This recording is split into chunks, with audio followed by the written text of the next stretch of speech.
On her wedding night, she found out that what she married was not a man, but a secret. She saw a horror that traumatized her. In the old town of Ayanfe, where red earth kissed bare feet and palm trees whispered secrets older than memory. At the center of Ayanfe stood St. Kadosh Church, a modest building with faded cream walls and a zinc roof that rattled like warning bells when rain fell. It was not the biggest church in the district, but it was the heartbeat of the town. It was in this church that Morenike first learned how to sing. She had been 13 then, thin as a sugarcane stalk, her voice trembling but pure. Elder women used to say her singing could soften stubborn hearts and make even angels lean closer. By 18, she had become the lead soprano, standing near the pulpit every Sunday, eyes closed, palms open. Morenike was not the most beautiful girl in Ayanfe, not by the loud standards of the world. Her beauty was quieter, almond eyes that carried thought, a smile that came slowly but stayed, skin the color of wet cocoa beans after rain, the kind of beauty that revealed itself only to those willing to look twice. And Joba had looked more than twice. Joba was the church caretaker's son. He fixed broken pews, swept the compound before dawn, and rang the bell every Sunday morning with a devotion that went beyond duty. He had grown up in the church, the smell of old hymn books and floor polish woven into his memories. They did not fall in love loudly. Their love grew in stolen glances during choir rehearsals, in shared laughter after evening prayers, and in long walks home under moonlight, where words were few but understanding was plenty. When Morenike's mother fell ill, it was Joba who fetched herbs and prayed beside her mat. When Joba doubted his future, Morenike reminded him that God's timing was never rushed. The elders noticed. "You too, oh," Mama Sade had once said, clicking her tongue knowingly. "Your shadows walk together even before your feet do." Everyone assumed it was only a matter of time. But destiny, as Ayanfe knew, often arrived wearing unfamiliar clothes. The first time Mr. Adelonwo drove into Ayanfe, dust rose like incense behind his car. Children ran after it, shouting. He smiled often, but his smile did not reach his eyes. "I have come to greet my people," he announced, voice smooth like palm oil poured carefully. Word spread fast. They said he had made it in the city. They said he was looking for a wife, a good church girl, someone unspoiled by city ways. And when he walked into St. Kadosh Church that Sunday, all eyes followed him like a moving drumbeat. Morenike felt it before she saw him, a strange heaviness in the air. When she opened her eyes mid-song, she found his gaze fixed on her, unblinking, assessing. Something inside her shifted. Not excitement, not joy. Something closer to unease. But unease is quiet and wealth is loud. After service, Mr. Adelonwo greeted everyone generously. When he finally approached Morenike, he bowed slightly, like a man who understood performance. "Your voice," he said, "is wasted here." The words stung, though they were wrapped in praise. Joba watched from a distance, his jaw tightening. That evening, Morenike could not sleep. Mr. Adelonwo's words echoed in her mind, mingling with thoughts she had never allowed herself to entertain. Wasted here. Was she? Was her life meant to stretch no further than Ayanfe's red soil? She loved Joba, that much was true. But love did not fill empty pockets. Love did not silence the whispers of friends who returned from the city wearing confidence like perfume. Love did not promise escape. The seed had been planted, and seeds once planted do not ask permission to grow. 3 nights after Mr. Adelonwo's visit, Morenike dreamed. She tried to scream, but no sound came out. She woke up sweating. Her mother, when told, grew quiet. "Dreams are messages," she said carefully. "Not all are sweet." Morenike nodded, but she did not listen. Because temptation rarely looks like evil at first. It looks like opportunity. When Mr. Adelawa returned, he came bearing gifts, clothes for Morenike, medicine for her mother, cash wrapped neatly, respectfully. He spoke of marriage plainly, confidently, as if it were already agreed upon. I can give you a life beyond this place, he told her. Joba confronted her that night, his voice shaking. Is it true? She could not meet his eyes. I'm tired of struggling, she whispered. I want more. What about us? He asked. Silence answered. That silence broke something holy. When Morenike agreed to leave the church, to leave Joba, to follow the man from the city, the elders mourned quietly. Some prayed, others shook their heads. Mama Sade said only one thing: not every car that shines knows the road. Morenike's wedding did not arrive quietly. It arrived like a festival determined to drown out doubt. No one in Ayonfe had ever seen a celebration like it. A live band from the city tuned their instruments while villagers gathered in awe. Morenike emerged from the bride's room dressed in lace, so fine it glimmered under the sun. Her face was carefully painted, her smile practiced. But beneath the powder, her heart beat strangely, too fast, too loud. Joba did not attend. Some said he had locked himself in the church overnight, praying. Others said he had left town before dawn. No one knew for sure. But when Morenike looked around the church during the vows, there was a space in the air where his presence should have been. After the final prayers, Morenike climbed into the same black car, now decorated with ribbons and flowers. The road to the city stretched long and unfamiliar. As daylight faded, the car swerved more than it should have. Once, a truck honked angrily as they narrowly missed colliding. You are tired, she said gently. I know these roads, Mr. Adelowa replied, irritation flashing briefly. Relax, you are my wife now. The word wife landed heavily. His house stood on the edge of the city, tall and fenced with gates that opened only after several clicks and beeps. It was impressive, but strangely quiet. This is your home, Mr. Adelowa announced proudly. Morenike smiled, but her skin prickled. She noticed the locks. Locks on doors that should not need locks. Locks on cabinets. Locks on one particular room at the end of the corridor. What's in there? She asked lightly. Mr. Adelowa's smile tightened. Old things, he said. City life teaches you to secure your past. Night fell. Morenike bathed and dressed in simple nightwear, her jewelry removed at last. She felt lighter without the gold, yet uneasier. Mr. Adelowa excused himself briefly. She waited and waited. Then she heard it, a sound, not loud, not soft. A dragging sound, like something heavy being pulled slowly across the floor. She sat up. Hello, she called.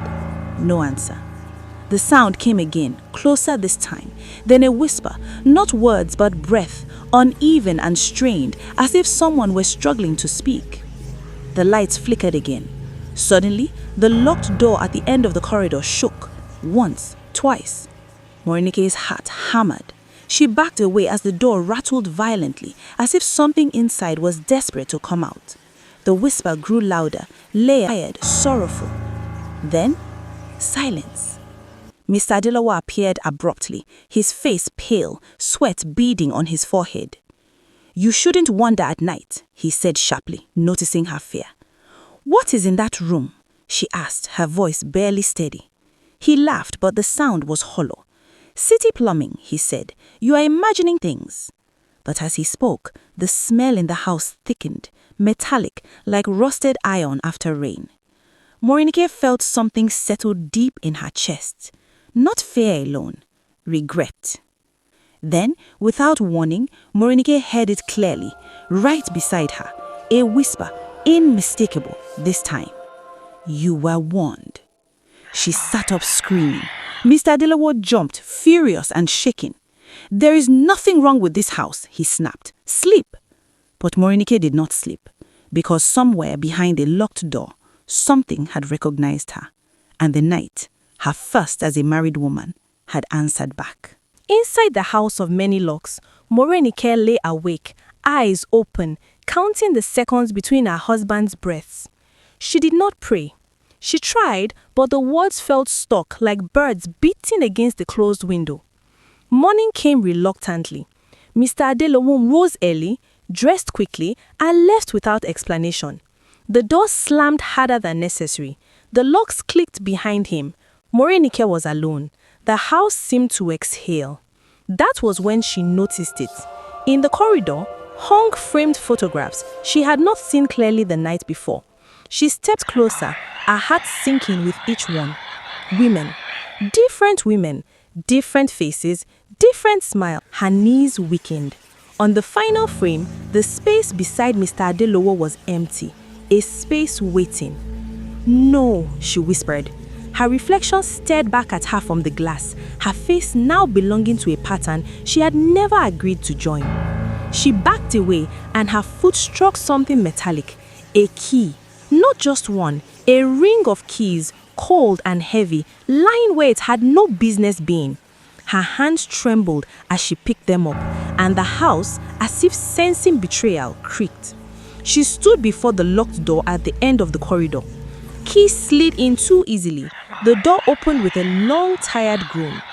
Inside was darkness and a smell that made her stomach turn. Not rot, not blood, but hopelessness, thick and still, like fear trapped for too long. She stepped in. The room was bare except for chains fixed into the walls, not stained, not broken, but polished, used and waiting. The floor was clean, too clean, as if scrubbed of memories. Then she saw the marks, not wounds, scratches, carvings, names etched into the wall. 6 names, all women, all crossed out.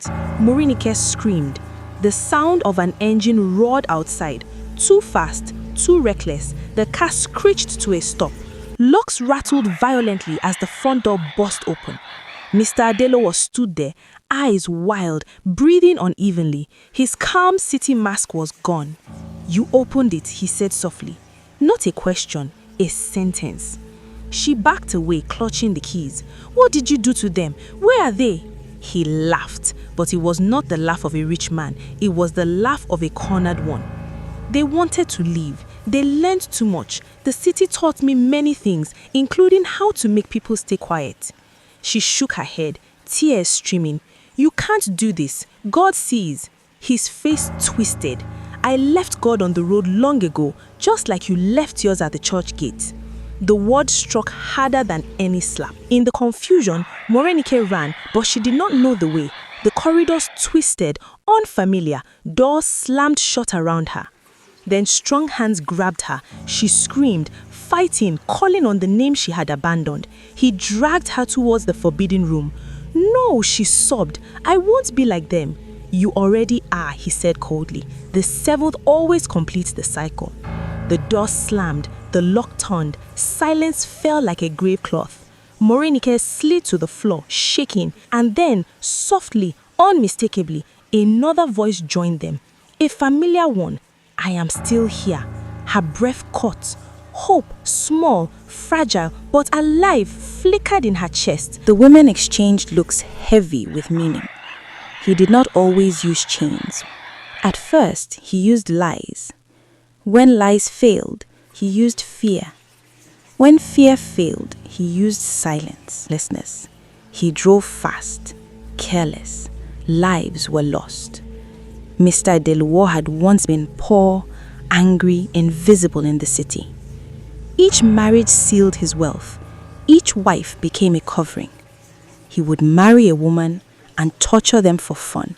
And when they're weak and thin, he locks them up and harvests their organs for sale. Morenike trembled. "And you?" she asked.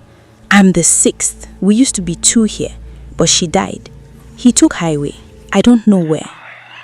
The women lowered their eyes, bound to the house that stole their names.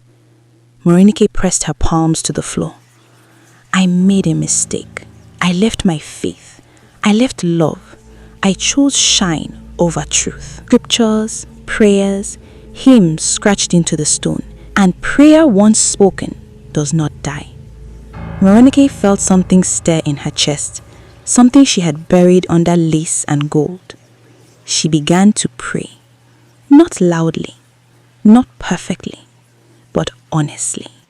Outside the room, Mr. Adelowo rushed outside, keys shaking in his hand, determined to drive, to escape the noise, the memory, the guilt. But the car refused to cooperate. And suddenly, the car stopped. With a loud crash, the engine died. The city had gathered. Police cars blocked the road. Just a powerful man sitting alone in his car, shaking, eyes wide, mumbling names no one else could hear. When they pulled him out, he resisted weakly. "She's praying. Make her stop praying." They exchanged looks because no one was praying there, or so they thought. They opened his car boot and saw arms, and that was it. Back at the house, Morenike moved cautiously. She heard loud sirens. She froze, and as she was brought out, the crowd had gathered. The fragile woman was brought out. She could barely stand. Cabinets unlocked. Documents spilled onto the floor. Old licenses, accident reports, settlement papers, marriage certificates. 6 names, 6 dates, 6 disappearances. Morenike stood trembling. She did not touch anything. She simply stepped outside, crying. Truth, once released, does not need help shouting. News spread quickly. The city loved stories of success, but it loved stories of downfall even more. Mr. Adelowo's wealth unraveled like cheap thread. Properties traced back to fraud. Settlements tied to cover-ups. Marriages registered and erased. And then the question everyone asked, where are the wives? He refused to answer. He only repeated one thing. The 7th broke it. The next morning when Morenike woke, her pillow was wet. She was placed on drop, but her chest felt lighter than it had in years. She looked at her 2-days-old marriage. All she could do was cry. Despite my disobedience, Jesus still held me in his arms and heard my call. She did not return to Ayanfe immediately. Shame is a long walk. But one evening, as she sat alone, she heard church bells in her mind. Not loud, not accusing, just steady. She remembered the boy who rang them faithfully. She remembered the love she left behind, and she understood something finally. God did not abandon her at the church gate. She had simply walked too far to hear him. A year later, Morenike stood, packed her belongings and stepped outside from the wooden cage she had called a home. After the suffering and hawking to survive for the past 1 year, she finally could gather some money to go back to her home, Ayanfe, a home she left behind due to her greed. The road to recovery was long, but this time she would walk it. Ayanfe had not changed. St. Kadosh Church still stood at the center, its walls a little more faded, its bell a little more cracked, but upright. When Morenike reached the edge of town at dusk, she stopped walking. Fear returned. Children were the first to see her. They stopped playing. One whispered her name, stretching it like a question. Morenike. Soon, women peered from doorways. Men paused mid-conversation. News moved faster than feet. She's back! The rich man's wife. The one who left the church. Morenike walked slowly, her head uncovered, her clothes plain.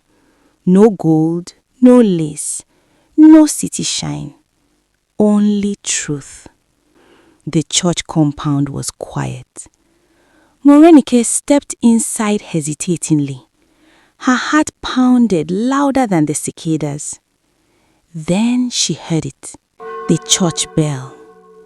She followed it. At the bell rope stood Joba. His eyes carried lines carved by prayer and disappointment, but his hand still pulled the bell with the same devotion. I heard, he said quietly. She nodded. I deserve whatever silence you give me, she replied. He studied her carefully. You look like someone who has walked through fire, he said. I did, she whispered, and I brought smoke with me. Tears finally came, not dramatic, not loud, just honest. The elders gathered that night, not in judgment, in listening. Morenike told everything. The wedding, the locks, the whispers, the 6 women without graves, the prayers that broke chains. When she finished, the room was silent. Finally, the pastor spoke. Redemption is not a door you knock once, he said. It is a path you walk daily. Morenike bowed her head. She said, I will stay, even if it means starting from nothing. At dawn, Morenike stood before the church altar, not as a singer, not as a bride, but as a woman asking to be remade. I don't want my old life back, she prayed softly. I want a true one. Days passed. Morenike stayed. She served quietly. She sang again, not to impress, but to heal. Jesus, hold my hand. Savior, never let go. I need you in this moment. I need you this very hour.